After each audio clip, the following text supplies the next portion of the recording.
camera. There we go. Well, this is health psychology.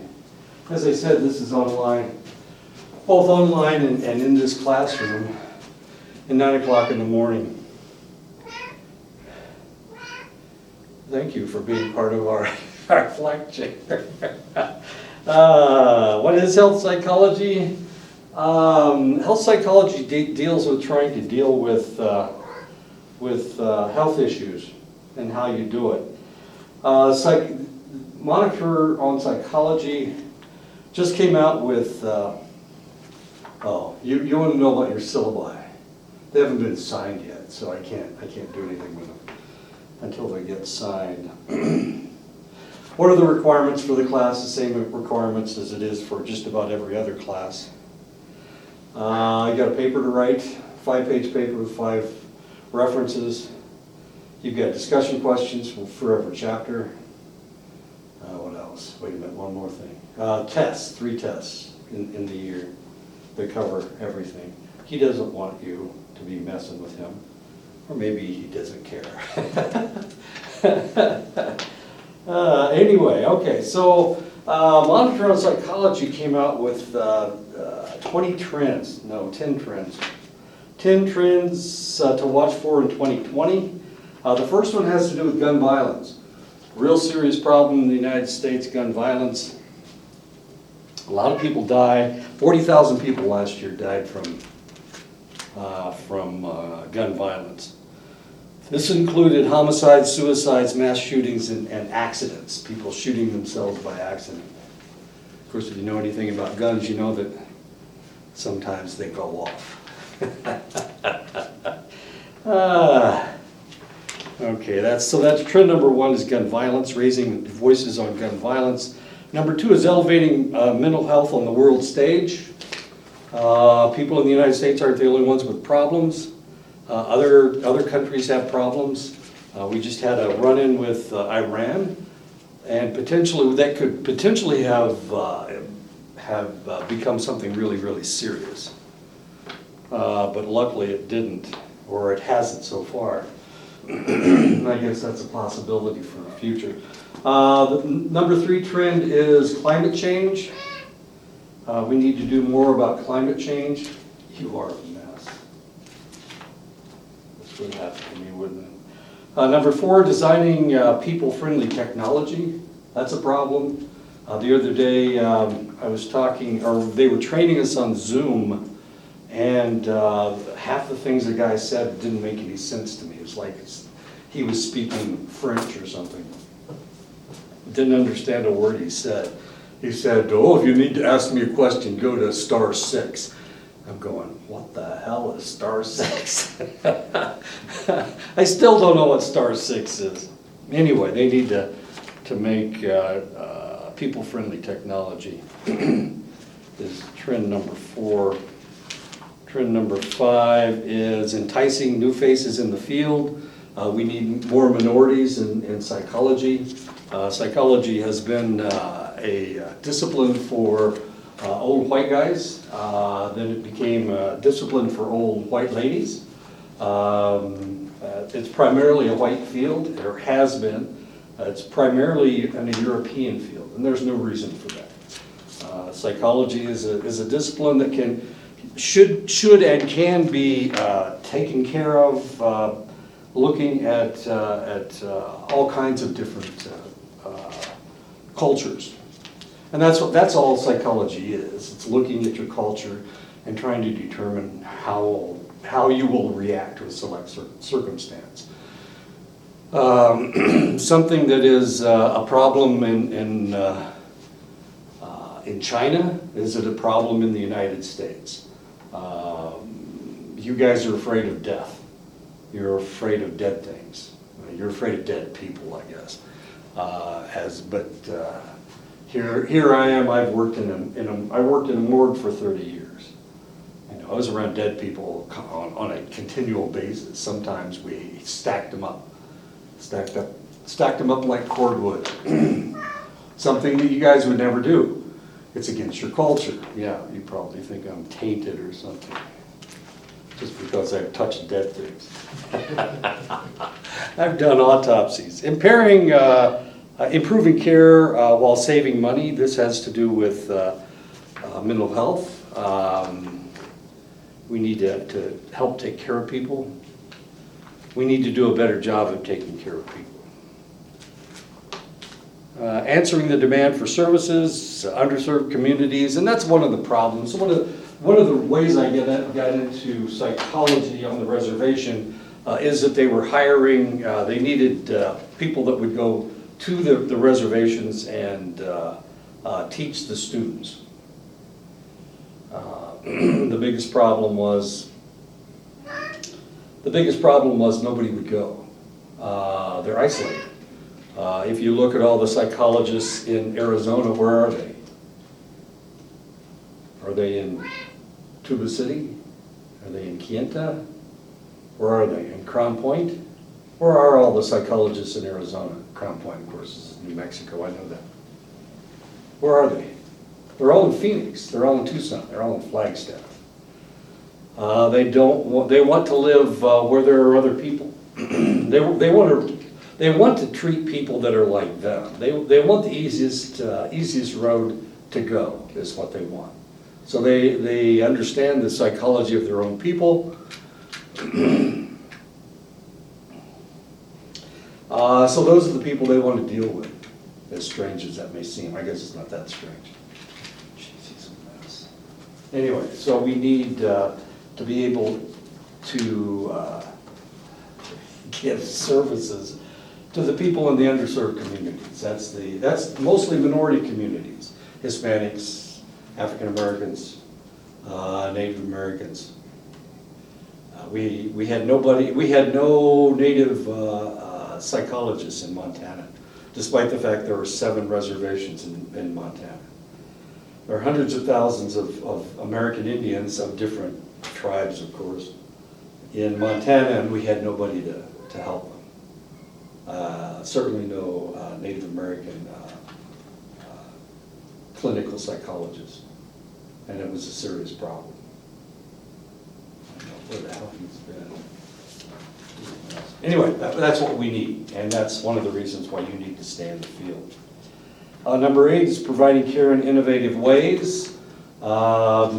Just because Freud said to do it one way, and Rogers said to do it another way, and Jung said this is the way we need to do it, there's lots of different ways to provide mental health care, including something potentially traditional from the Navajo reservation. This is the second psychology program at a tribal college. Second psychology BA at a tribal college. The first one was Salish Kootenai, if you know anything about those guys up north. They're a mountain tribe, Salish Kootenai. They live up in the mountains. Most of the natives in Montana are Plains Indians. They lived on the buffalo plains and they hunted buffalo, and they lived in teepees. The mountain tribes also lived in teepees, but they stayed up in the mountains. The Blackfeet, Salish Kootenai, the Coeur d'Alene, there's a bunch of them. Anyway, Nez Perce, Nimepu, you don't know, you've never heard of him. How about Chief Joseph? You ever heard of Chief Joseph? Yeah. Okay, he was Nez Perce. Which is a misnomer. Nez Perce means pierced noses, and they didn't pierce their noses. So why in the hell did they give them that name? A good question. Number 9, pioneering new ways to protect privacy. Psychologists are developing new strategies to protect users' personal data, and this, is, of course, can be a potential problem. He likes you.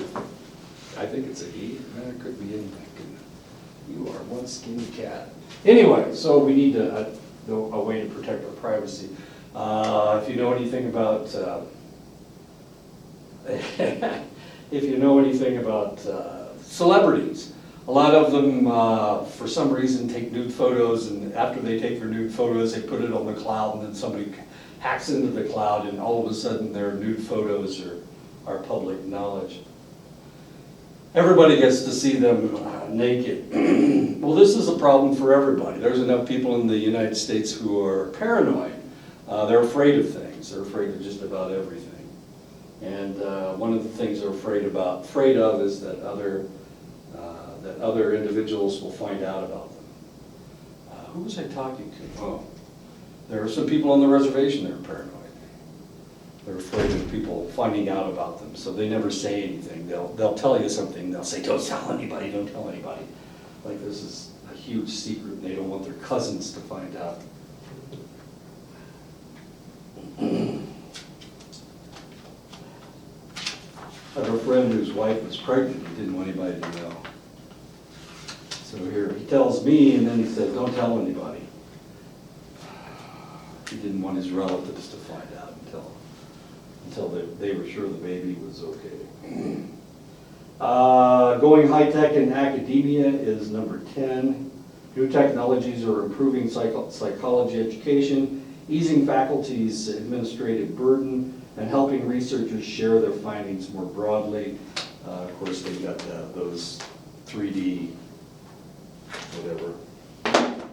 Anyway, I don't know where we're headed.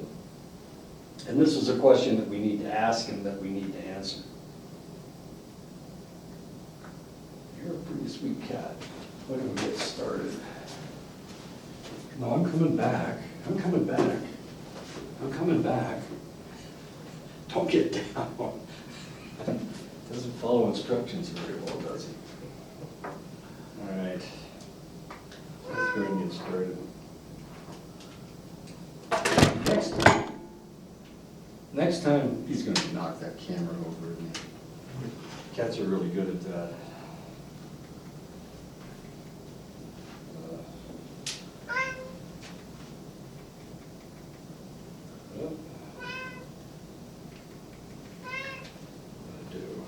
Is my battery dead? Wait a second.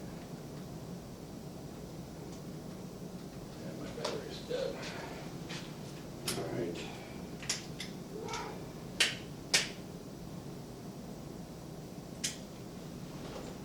I've got a new battery right here. Don't worry, I've got a new battery. I know, it's terrible. All right.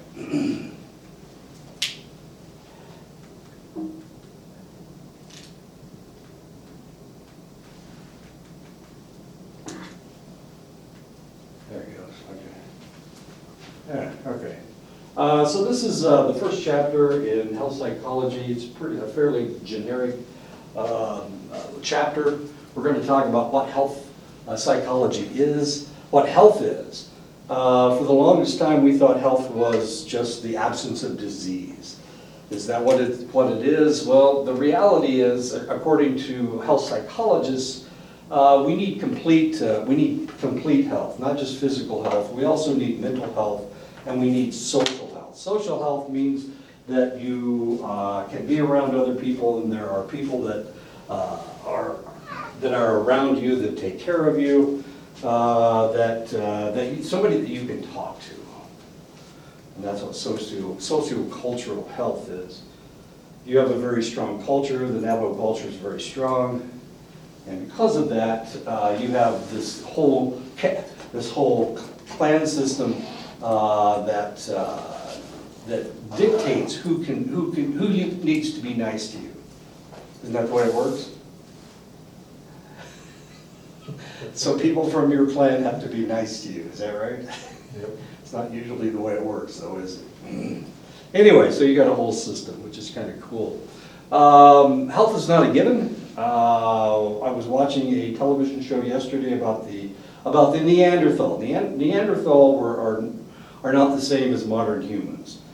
They were an ancient species. They were of hominid, and they've been around longer than we've been around, or they had been around longer than we were around.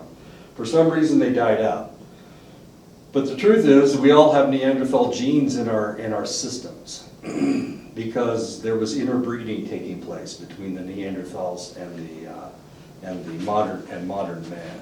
So if you live in Africa, sub-Saharan Africa, if you're a black African that lives south of the Sahara Desert, then potentially you don't have any Neanderthal genes. But if you are somebody that lives anywhere else in the world and lives, if you're anybody else, you have Neanderthal genes. That's one of the things that we've discovered by looking at the Neanderthal genome. What we've discovered is that everybody has Neanderthal genes. You have Neanderthal genes, I have Neanderthal genes, Europeans do, American Indians do, people in New Guinea do, the Chinese do, people that live in South America do, people that live in North Africa do, all Asians, everybody has Neanderthal genes. It's one of the things that we've discovered. But the other thing that we know is that Neanderthals didn't live very long. They only lived into their 20s, late 20s, maybe into their 30s. They rarely made their 50s. They usually died somewhere in the 30s or 40s. And death before that was not uncommon. So just because you live in the modern world doesn't mean that you're going to live for a long time. As a matter of fact, the life expectancy for women in Haiti is only 37 years. Life expectancy for males is just 28 years. Now, why would there be such a vast difference between males and females? What is it about women that makes them live longer? Long hair? There must be something that makes them live longer. And how come they don't have to fight? Anytime there's a war, it's almost all guys, right? On both sides, shooting and killing each other. And the women are back home going, gee, I wonder if Charlie's coming home. Well, that's okay. I know Jimmy. And Jimmy's my... Jimmy will take care of me. So why is that? Why do women live longer than men? What's wrong with men that they don't live so long? Well, the answer is, as it turns out, that women have a stronger immune system. So they fight off diseases better than men do. Men don't do a very good job of fighting off diseases. They're protected from heart disease by their estrogen. And until they go through menopause, they're protected by this estrogen. So the probability that you will ever outlive your significant other, your female significant other, is not very high. Your mother will probably outlive your father. My mother outlived my dad. My dad died at 90, my mother died at 98. And while they were married, she was born in 1915, he was born in 1918. So she was older than him anyway.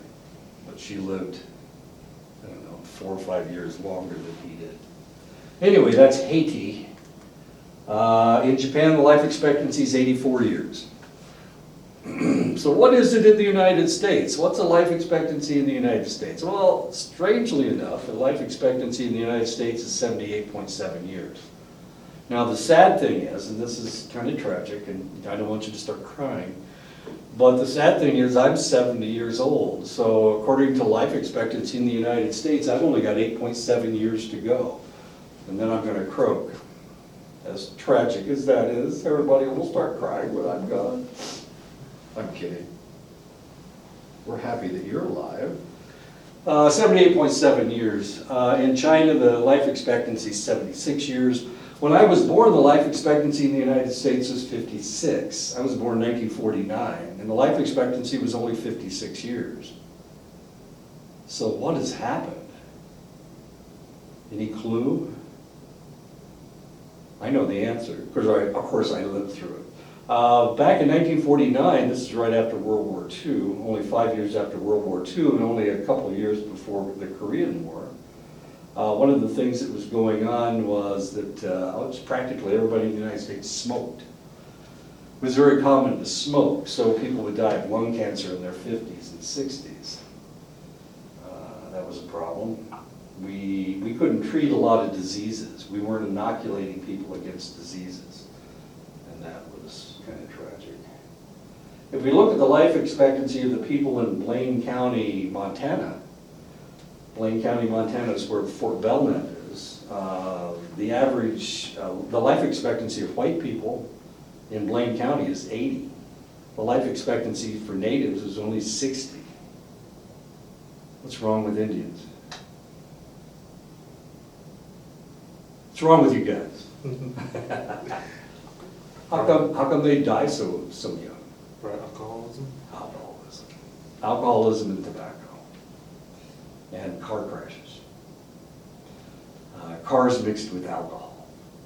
And cars can actually run on alcohol, but people, when they're driving, yeah, it's not a very good combination. So a lot of times what's happening is teenagers will drink and drive and die, as tragic as that is.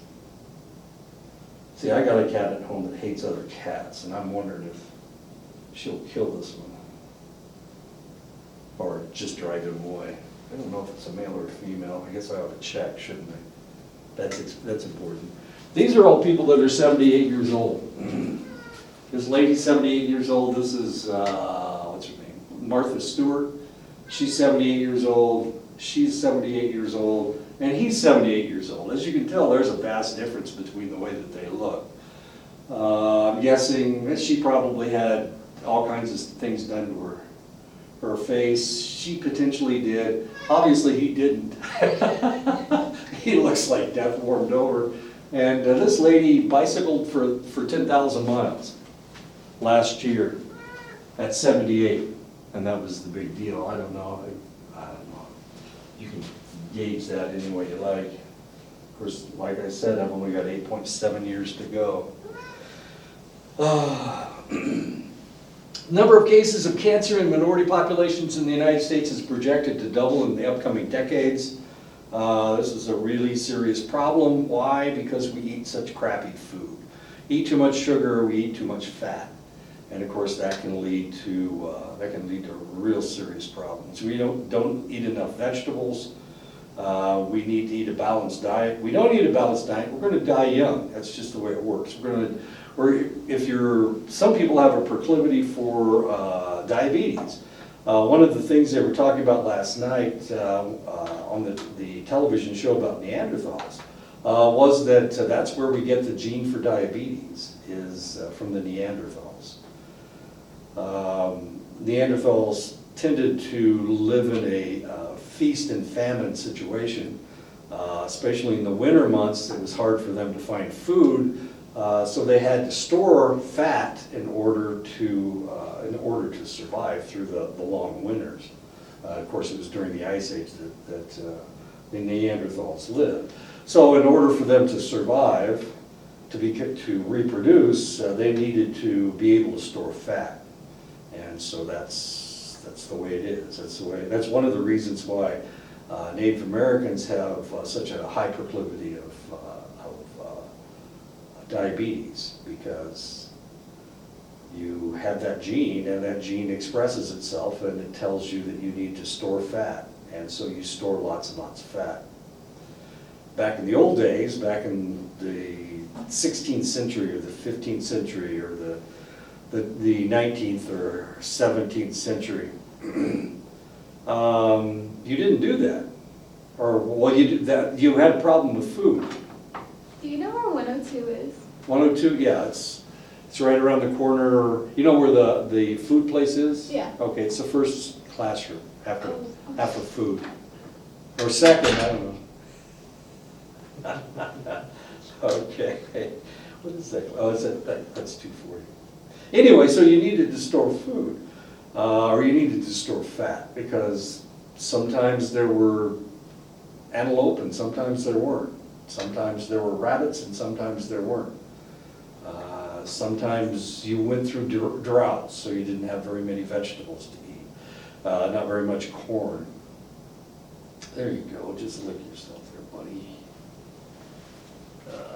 Anyway, so because you live in the United States, and because we have decided that making money from food is more important than nutritious food, a lot of people eat jerky, which is just the most horrible thing in the world you can possibly eat. There's so many chemicals in it. I mean, natives used to jerk meat all the time. They would slice it in small slices, and then they would dry it. And it was fairly nutritious. It's a good way to store meat. But the jerky that you eat now is processed, and it's got all kinds of interesting chemicals in it. Just horrible food. We crave sugar, we crave fat. So if you don't eat enough sugar, you don't eat enough fat. It's one of the reasons that you want to eat potato chips. For some reason, people here eat those flaming hot Cheetos. You don't? Oh God! Where it was, I went to the gas station, and they had just put out a whole box of those things, and they were gone. I mean, they were gone in like 5 minutes. Everybody just grabbed whole handfuls of them. Of course, all the other Cheetos were still there, and all the potato chips were still there. It was those flaming hot Cheetos. That's got a lot of really weird chemicals in it. Anyway, so what are we talking about? Demographics in the United States. There are regions to the United States. Of course, you live in the Southwest. There's the West, the Southwest, the Midwest, the Southeast, and the Northeast. These are all the regions in the United States. Some people in the United States don't eat very well, and these are the ones. The people in the Southeast, the people in the Old South.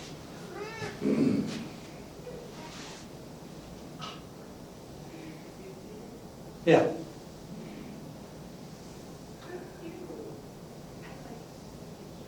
They're impressed with my cat. Anyway, so their death rates are a lot higher, and the reason is because they eat such crappy food.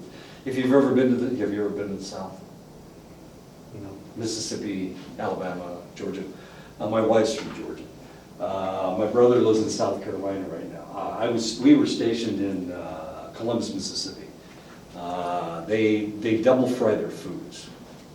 So they'll fry it in the skillet, then they'll deep fat fry it. Yeah, okay, so it's weird. It is a weird place to live. The food's really good. It's got a lot of fat in it. It tastes really good. But of course, it's all unhealthy foods, unfortunately. Anyway, so they eat poorly in the Southeast. The people in the West eat fairly well. I get sick every time if I try to eat in Albuquerque, I get sick. Laguna Burger, have you ever had a Laguna Burger? Oh man, those things are so good. I don't get sick from the Laguna Burger, but if I eat actually in Albuquerque, I get sick every time. I don't know what it is about going over that hill and down into that valley, but there's something going on in Albuquerque. I haven't figured it out yet. Transition between adolescence and adulthood is often marked by violence, by drug and alcohol-related deaths and injuries, by accidents, by sexual perils such as abuse and sexually transmitted infections. Toughest time in your life will be adolescence. Of course, you're out of adolescence now, so you don't have to worry about it.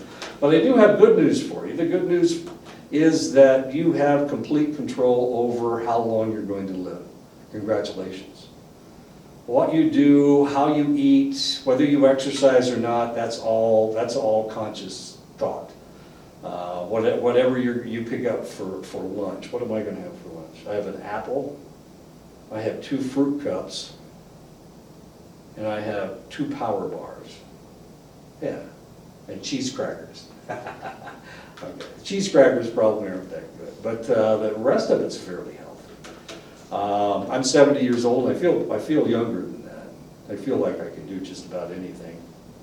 I can't, but I feel like I can. We have complete control over everything. Just because everybody else does it, sometimes it's stupid.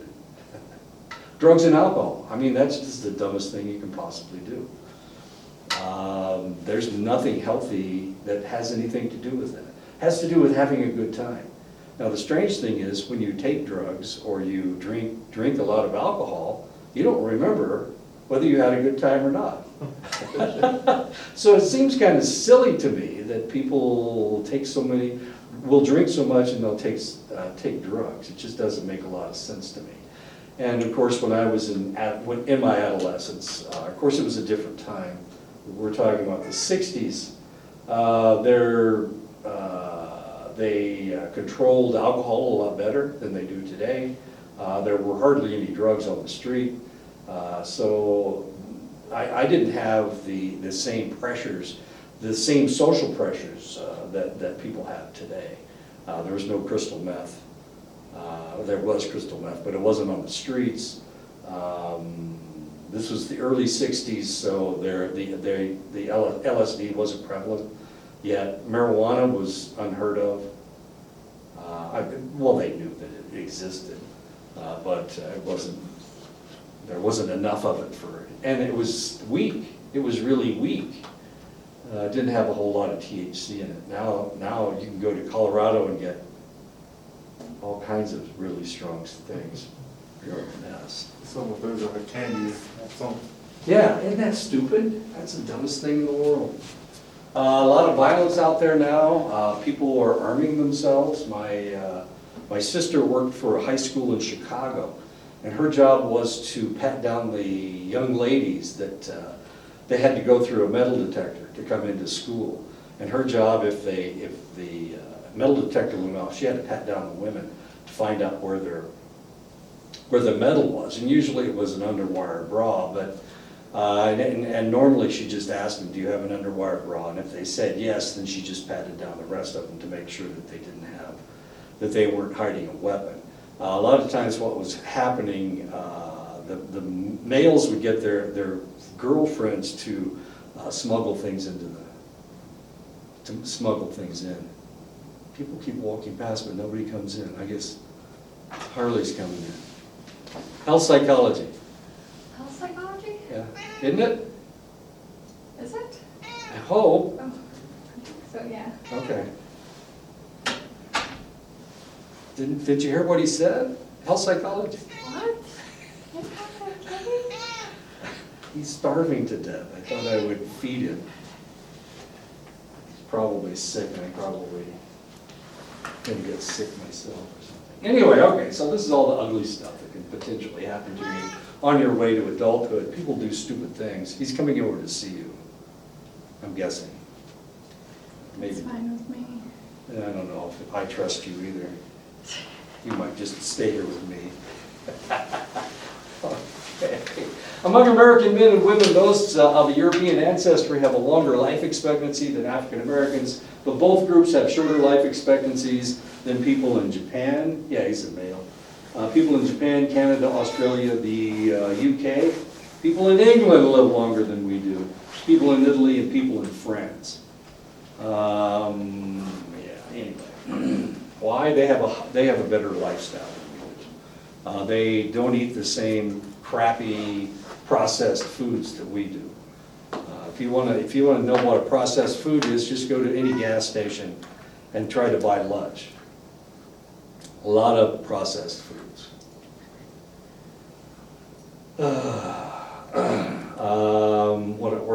Twinkies. Hostess Twinkies. Hostess Twinkies last forever. How do they do that? How do they make them last forever? Especially the stuff on the inside. That stuff that's supposed to be cream, or I don't know what it is. It's not. Dairy Queen, their ice cream doesn't have any milk in it. How do they do that? What is that, styrofoam? Tastes good. Anyway, they eat better foods than we do, and so they live longer than we do. It is estimated that nearly 1 million deaths each year in the United States among all age groups is preventable. What does preventable mean? Not doing stupid things, not abusing drugs, sexually transmitted infections, having sex with the wrong person. Duh. Firearm deaths, shooting each other. I already told you 40,000 people die every year in the United States from gunshot wounds, from one thing or another. Suicides, homicides, mass shootings, whatever. Motor vehicle collisions, driving stupid, toxins that we take into our system, infectious diseases that we can prevent. Alcohol is another one. Overweight and obesity is another thing that we can prevent, and tobacco smoking, as you can see, look at that. Tobacco smoking, over 400,000 people a year die of, because they smoke cigarettes. Now, how I'm in stupid. the wrong class. You are in the wrong Yeah, I class? have you later. Oh, okay. In cultural psych, Hmm? this afternoon? Yeah. Okay, yeah, cultural psych. It's in here. You're just early, that's all. So the good news is, we can make ourselves live as long as we want to live. I am an existentialist. I believe that I have control over my whole life. You can take that cat with you if you want. Take him. He's skinny, isn't he? Yeah. He's a mess. His ears are frostbitten. Aw. I know. I want to take you. There's food over there if he wants it, but I guess he doesn't like burritos. Oh. Don't worry about it. I'll take care of it. Okay, I'll see you guys. We'll see you, Harley. But he won't be at the next class. Okay. I'll take him home or something. Yeah, you don't need to leave. Stay in here. That was rough. Okay. Although men are twice as likely to die of any given cause beginning in middle age, women have a higher disease and disability rate than men do after they go through menopause. Women are protected by their estrogen. As long as they're ovulating, they're in good shape and they'll live for a long, long time. So they get their first 40 or 50 years free. And men, of course, their immune systems are weaker. They aren't protected from high blood pressure. They're not protected from kidney stones. They're not protected from heart disease. But then after the woman goes through menopause, all bets are off. Now she's just like a guy. As a matter of fact, she starts looking like a guy. She grows facial hair. I mean, it gets all really interesting. Her hips, for most of her life, she's got the hourglass figure where her waist is smaller than her hips. She needs hips so that she can give birth to babies. But after she goes through menopause, she flattens out. All those curves kind of go away. As it were, her breast tissue reduces, all kinds of interesting things happen. But she's also she's actually more susceptible at this stage to diseases than men are. She has delicate reproductive tissue that isn't being used now, it's not being protected, whereas it was before. So she has a high prevalence of breast cancer and ovarian cancer and cervical cancer. It's not being used anymore. Before it was being protected so that she could reproduce, and now it's not. One of the top killer of men is lung cancer, as weird as that sounds. We're going to talk about it. We're going to talk about it later. As it turns out, lung cancer is the #1 killer of women as well. Why is that? Tobacco. Where did we get tobacco? You guys gave it to us. So it's your fault. That's okay, that's okay. We paid you back with alcohol, so you didn't have alcohol before Europeans came over here. And we didn't have tobacco, but now everybody's got everything and everybody's killing themselves off. Good trade. What a great trade-off. Healthcare costs have risen sharply in the past 50 years. This doesn't make a whole lot of sense. I can remember the debate. I worked in medicine for 30 years. I started in medicine in the 1970s. And since the 1970s, healthcare costs have just skyrocketed for no reason whatsoever. Does everybody want more money? As it turns out, there's more people that you're dealing with. Before, you were dealing with a doctor, and that was it. You're just dealing with the doctor. You didn't have to worry about anything. The insurance companies paid the doctor. Then the insurance companies got control of how much money that doctors were being paid. And they got a big payday. So now there's a middleman, and the middleman are the insurance companies. So in order for you to have an appendectomy, you not only have to pay the doctor for doing it, but you also have to pay the hospital, and now you have to pay the insurance companies too. because they have to make money as well. And that's why healthcare costs have just skyrocketed. They gave healthcare to the wrong people. They gave it to the insurance companies, and they became the middleman. And not only that, they were in charge of how much money everybody was being charged. So they could jack up the price of anything and make tons and tons of money. The United States is all about money, as it turns out. It's all about greed. And I know that's a lot of fun. 1960, healthcare costs represented only about 5.1% of the GDP in the United States. In the 1960s, a lot more people were smoking cigarettes. In the 1960s, a lot more people were dying of lung cancer. So there were a lot, and they would hospitalize you, and you would be hospitalized for the last month of your life while you were dying of lung cancer. Despite that, and of course they don't do that anymore, they kick you out of the hospital and they make you die at home. Or in hospice, ooh, more money, more money. Now you have to pay the hospice people and the nurses in hospice. Nurses make whatever nurses make, but now all of a sudden you're paying these people, you know, tens of thousands of dollars so that you can die in their bed. What a deal that is. So now we've got two people that are making buckets and buckets of money.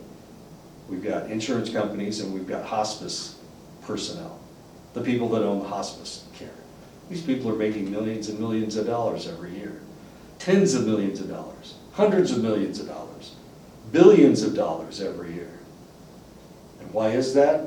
Well, that's what we've done to our healthcare in the United States.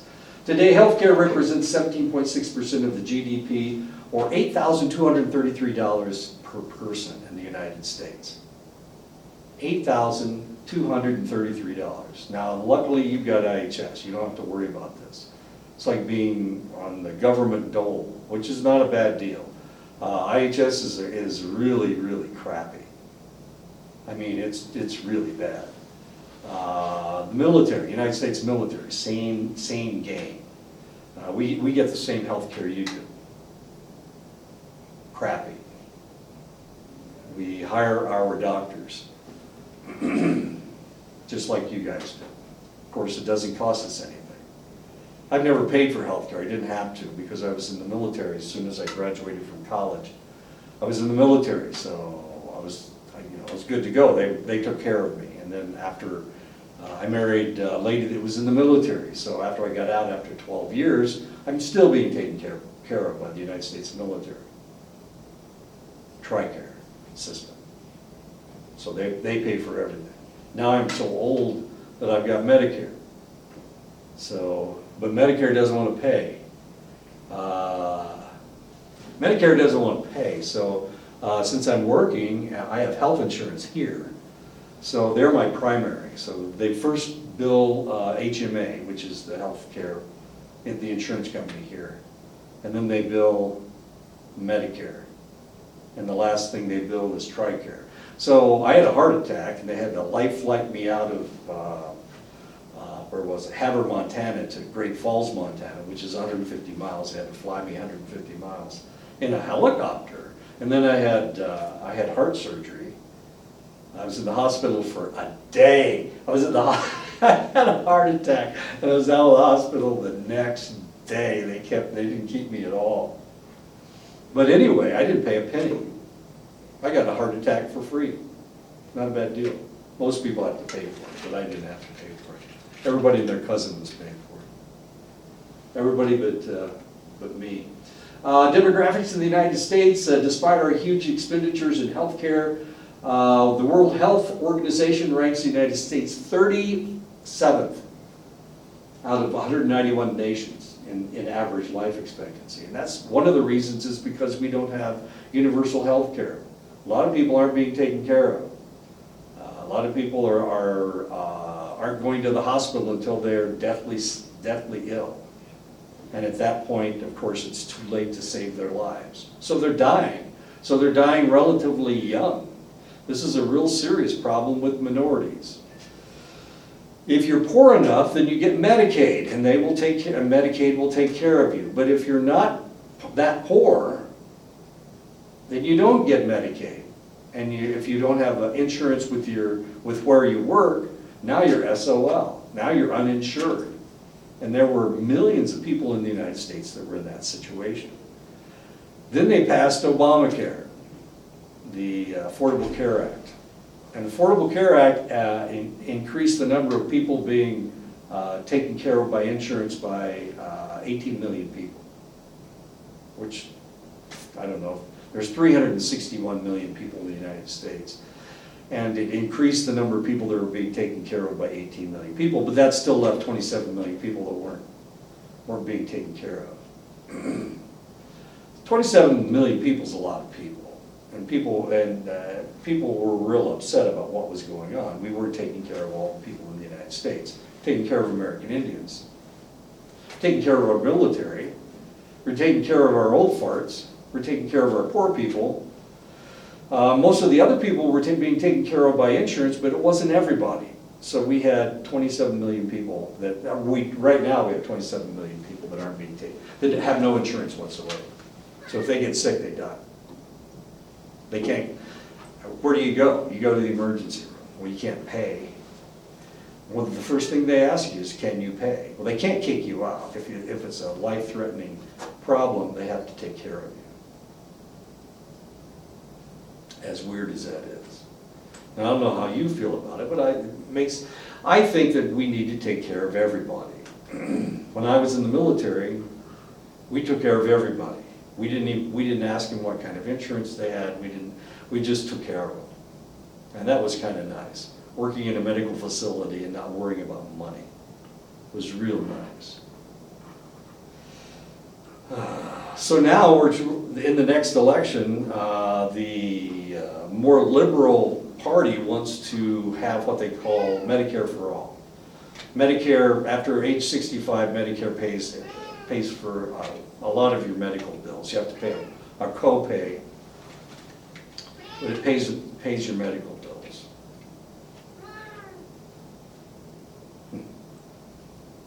So now the Democrats want Medicare for all. They want to take care of everybody, which makes a lot of sense to me. I'm a Democrat anyway, so. Republicans, they tried to do away with Obamacare. If they'd done away with Obamacare, 18 million people would have had no way of getting any medical care. Weird as that seems. He's in bad shape. He's in real bad shape. Anyway, so what kind of countries have better life expectancy than we do? Japan, Hong Kong, France, Switzerland, Spain, Australia, Sweden, Canada, Italy, Puerto Rico, Norway, Finland, Israel, Austria, Singapore, New Zealand, Greece, Belgium, Netherlands, Germany, England and Wales, Portugal, Northern Ireland, Ireland, Costa Rica, Chile. Those all have better life expectancy than we do in the United States, despite the fact that we pay more for healthcare costs than anybody else does. I was stationed over in Europe, and when I was over in Europe, the Netherlands has universal health care. They pay 14% of their GDP goes into universal health care. Anybody that is sick, all you have to do is go into a medical facility and they'll take care of you. Even if you're not from the Netherlands, they'll take care of you, as weird as that sounds. Do they have better health care than we do? Oh yeah. They're up there somewhere. Yeah, they're there. Right here, right above Germany. They have universal health care. So they're all taken care of. They've also had legalized marijuana for an extended length of time, and that's kind of a serious problem. Marijuana causes lung cancer just like tobacco does, unfortunately. So they've got a lot of lung cancer over there for the people that do that kind of thing. Lessons from the past, ancient views, prehistoric medicine. They used to think that illness was caused by evil spirits. Bacteria. Well, they didn't know about bacteria. They couldn't see them. They treated them with trephination. So if somebody acted crazy, they drilled a hole in their head. These are ancient. These are skulls, and as you can see, there's 2 holes in this guy's head. One of them has healed over. This guy's got the same thing. They used to, especially in the Americas, they used to shape people's heads They used to shape their skulls when they were children. That's one of the reasons why they called the people up north the flatheads, because they would put a board on the baby's head and flatten out their forehead. And they look like this and this and that and this, as weird as that seems. They'd flatten out their head. And they thought it made them look prettier. I don't know. I have nothing to say about that. They don't look that good to me, but then again, they look like some kind of a creature from the Black Lagoon or something, or maybe an alien from somewhere. Hippocrates in 460 BC before Christ, he rejected the ancient focus on mysticism and superstition. He is the father of modern medicine.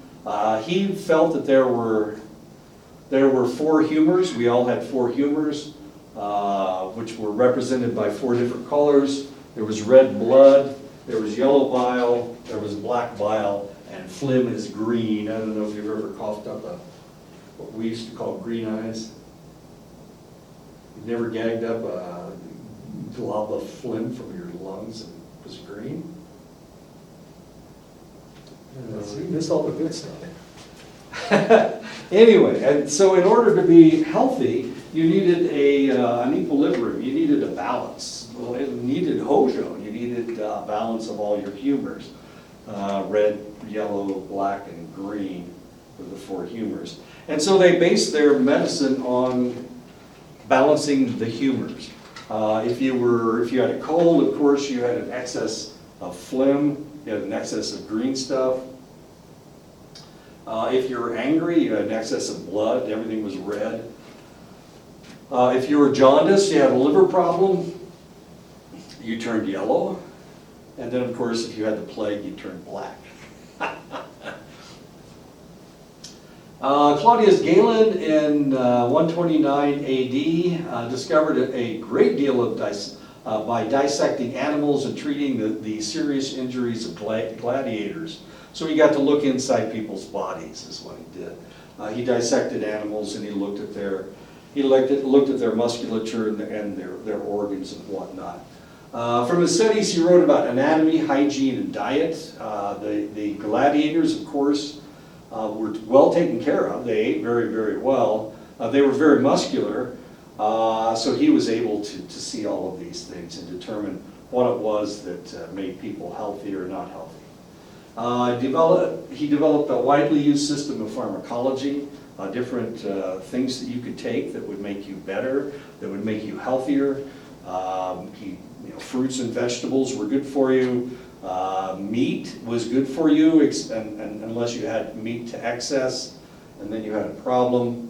One of the differences between Europeans and natives is that you evolved eating a lot more meat than Europeans did. Some Europeans didn't have any meat at all. They killed off all the wildlife in Europe, tens of thousands of years ago. So they didn't have very much meat. But you guys raised buffalo, you had antelope, you had venison, you had turkeys, you had lots and lots of meat. So you evolved eating a different diet than the Europeans did. Well, one of the problems was when the Europeans came over here and they decided that they were going to force you to live in select places where you couldn't get your meat, they fed you. And what did they feed you? Well, instead of eating buffalo and venison, which is very lean meat, they fed you beef. Well, beef don't run. I don't know if cows don't usually run very much. They usually walk around and eat grass or whatever. They graze. And because of that, they have a lot more fat in their meat. So despite the fact they were giving you meat, they were giving you fatty meat. And of course, the fatty meat caused all kinds of interesting problems. You're also used to eating vegetables, and they were giving you processed foods like oatmeal. They were giving you grains that you had never experienced before. You didn't have wheat.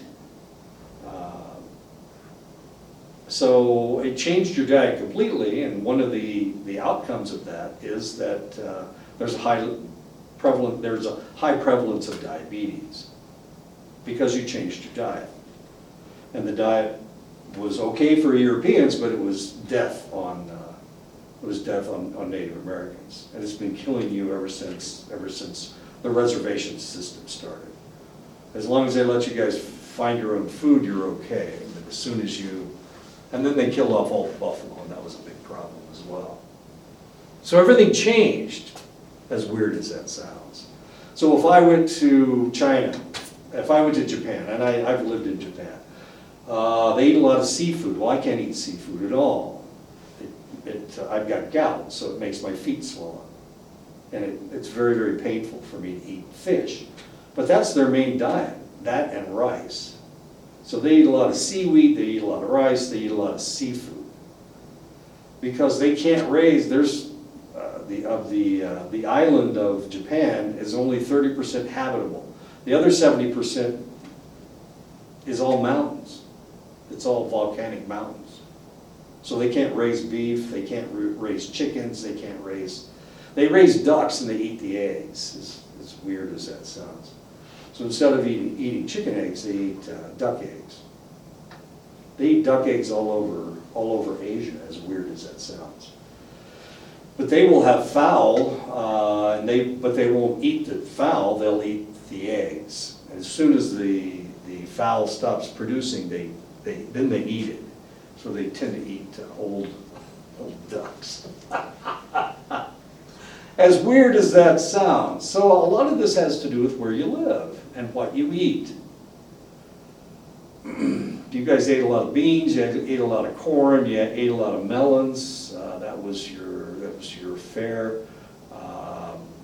You would dry the beans. You would eat the melons right away. You dry the corn so that you could cook it later. What do you do with dried corn? Well, you powder it and you make it into flour, and then you know. That's how you survived, and everybody was surviving on that. They ate corn down in South and Central America. They got to the point where they killed off all the game down there. So they were living off of corn, which is easy. Corn is nice and sweet, tastes good, you know, and they were living off of corn, but it was making them sick because they didn't have a balanced diet. They were just eating this corn, which is a starchy food. It's like eating potatoes. So they got sick, and a lot of their, they just died out. The Mayans, for example, you know, they had this huge empire, and then all of a sudden it just went away. Well, why did it do that? Well, they killed off all the meat, so they were only eating corn and that kind of food. They weren't getting enough protein, and so they were getting sick and they died. So the empire collapsed because of the food they ate. Same thing could happen in the United States. We could die out. This, whatever we have in the United States, it could all go away because of all this processed food that we're eating. We're not eating fresh food. We're not eating healthy food. We're still not eating healthy food. We're eating at the gas station and eating all that jerky and all those flaming Cheetos, and it's killing us. I mean, look what's happening with American Indians and all the diabetes. So how do we control it? We control our diets. We need to become cognizant of what we eat. We think that if I crave a chocolate cake, that it's okay to eat a chocolate cake, but it's not. It's too much sugar, too much fat. If I eat chocolate cake every day, it's gonna kill me. I'll die young. Well, I'm too old to die young at this point. But I won't live as long. I won't live to be 78.7 years old. Traditional Oriental medicine was founded on the principle of internal harmony, which is, geez, that kind of fits the Navajo philosophy of Hojo. But they call it ki, which sounds kind of like K, doesn't it? It's vital energy or your life force is your ki. Acupuncture is one of the ways that they cure people. Herbal medicine, meditation, Tai Chi, which is an exercise where you have controlled movements, and they're very ritualized. So you always make the same movements. So you gain all this muscle mass from moving slowly and tensing these one muscle after the other. That's Tai Chi. Ayurveda, longevity knowledge, is the oldest known medical system. It was established in 800 years ago in India. It's a balance of bodily humors, just like the Greeks were talking about. These they refer to as doshas, and there are three of them, three body humors. The Veda, the Pitta, and the Kapha are the three.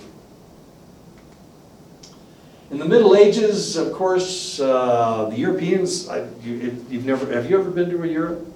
Nope. Okay. In Europe, they live with their livestock. They'll build a house, and on the bottom floor of the house is a barn. And that's where they put their pigs and their cows. So they live with their livestock. Their pigs are right downstairs. Okay. Then they live on the second floor, or the third floor, or the fourth floor, depending on how many floors they have. Sometimes they will build a basement, and in the basement they'll have their livestock. Then they live on the first floor, the second floor, and the third floor. As weird as that sounds. I was surprised. Went over to Germany, we rented a house. We went over to visit our landlords, and they were upstairs, and they had a barn down below. So what they would do, they'd eat their food, and whatever they didn't eat, they just threw it down into the animal bin.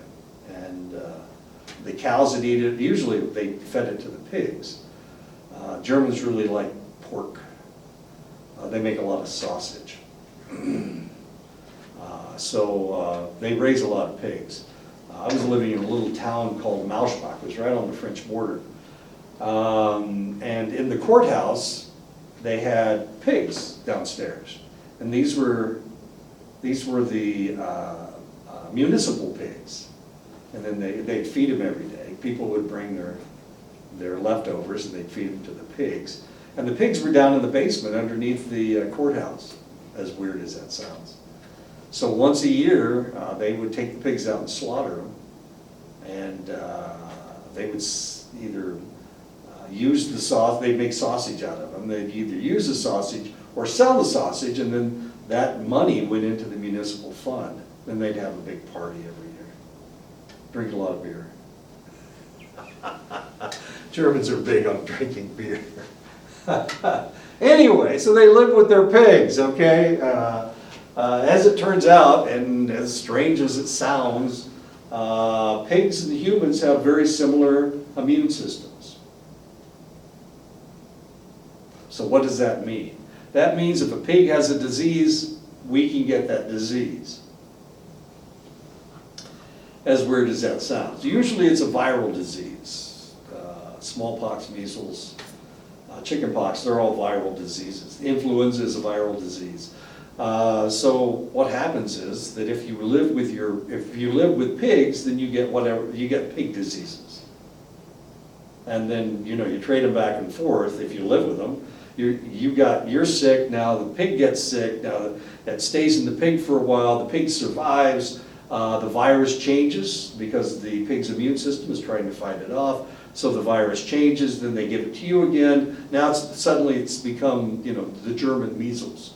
All of a sudden, it was just you had a fever for a day and then it went away. Now all of a sudden, it's such a strong disease that it's killing people.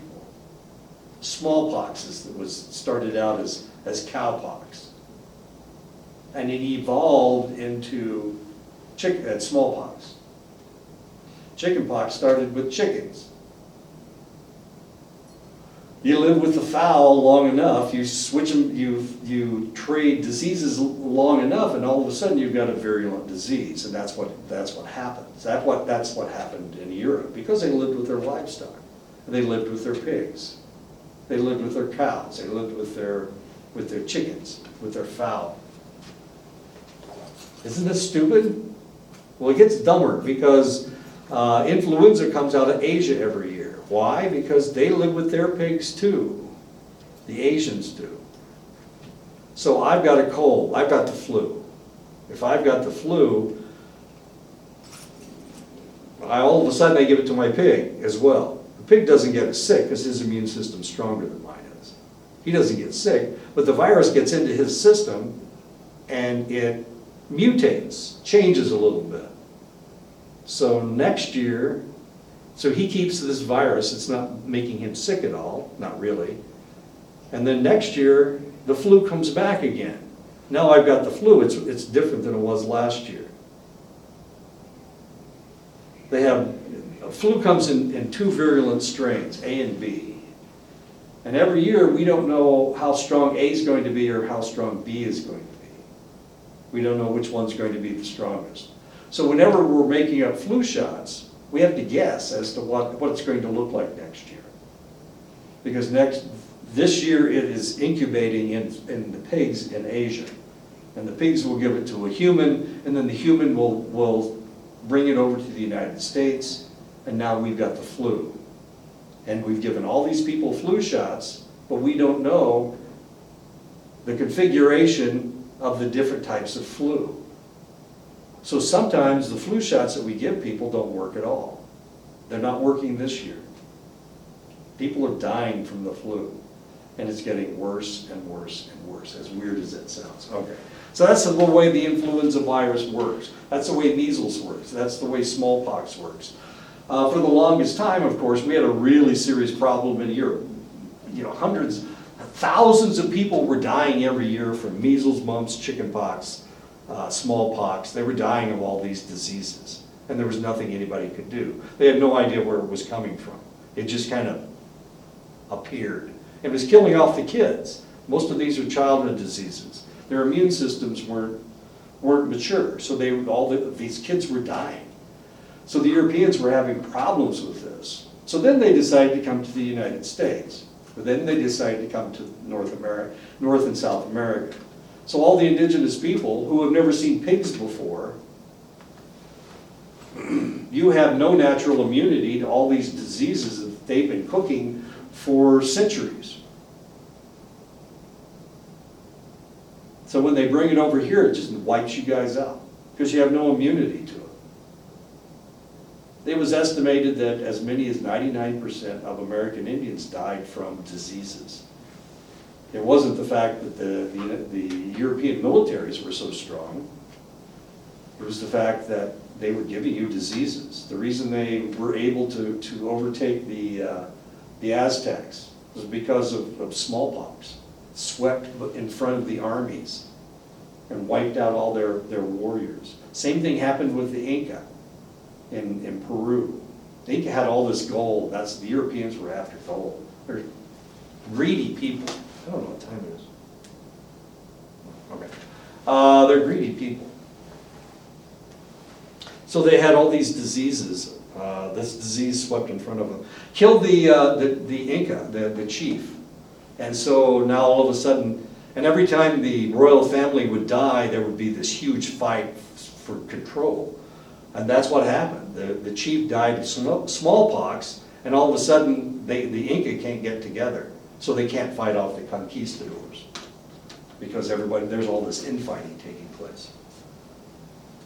Ask me about the Inca sometime. They're really fascinating people. They would mummify the dead chief. And they'd carry him around like he was still alive.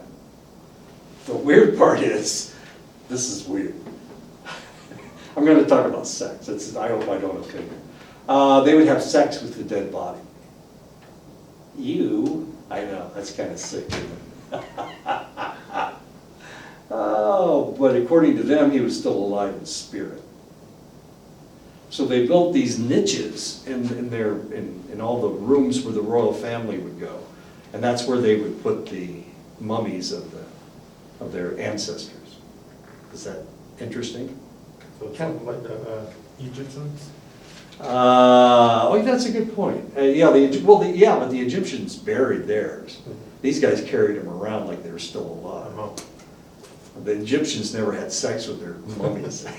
They put them in sarcophagi and buried them in the ground, but these guys, they didn't do that, as weird as that sounds. Anyway, not important. Having sex with dead people is not. It's part of where the flow of dogs came.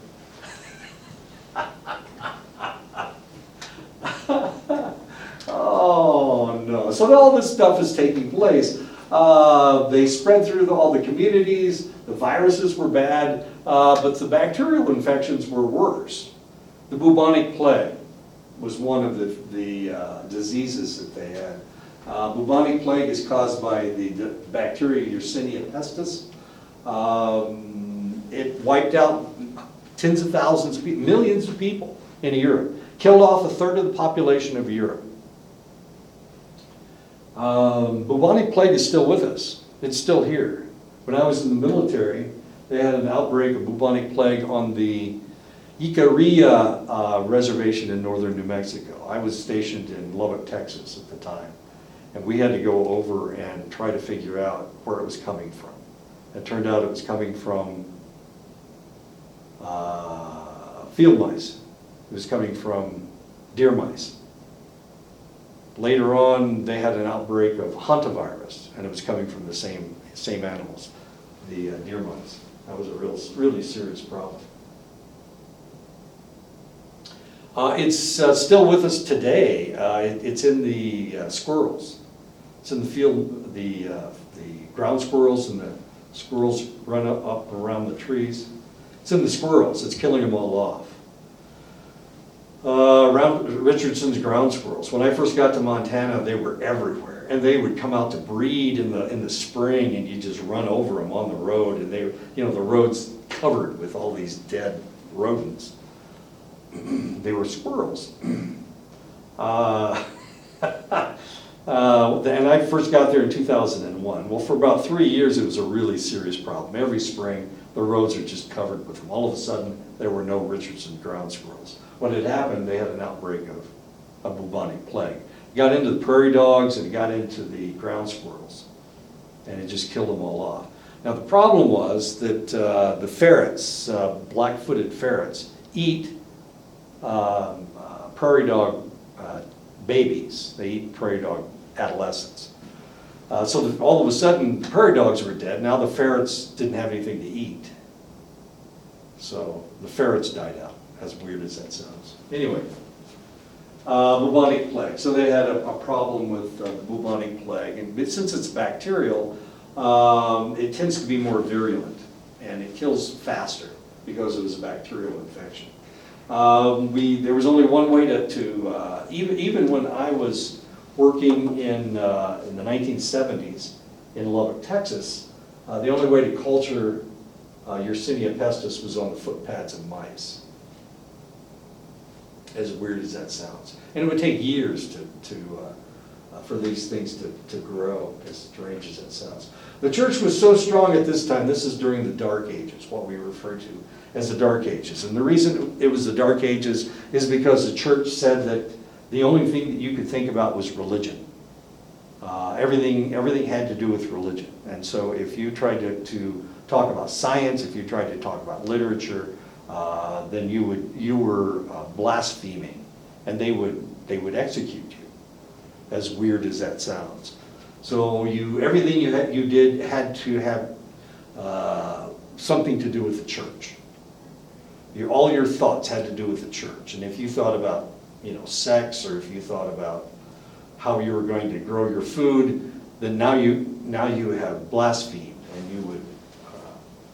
you'd be in trouble with the church, and the church would execute you. As much fun as it is. But then the church broke up, and well, it's still here, of course, but the church had a problem. I need to stop right now. I know, we're going to go home.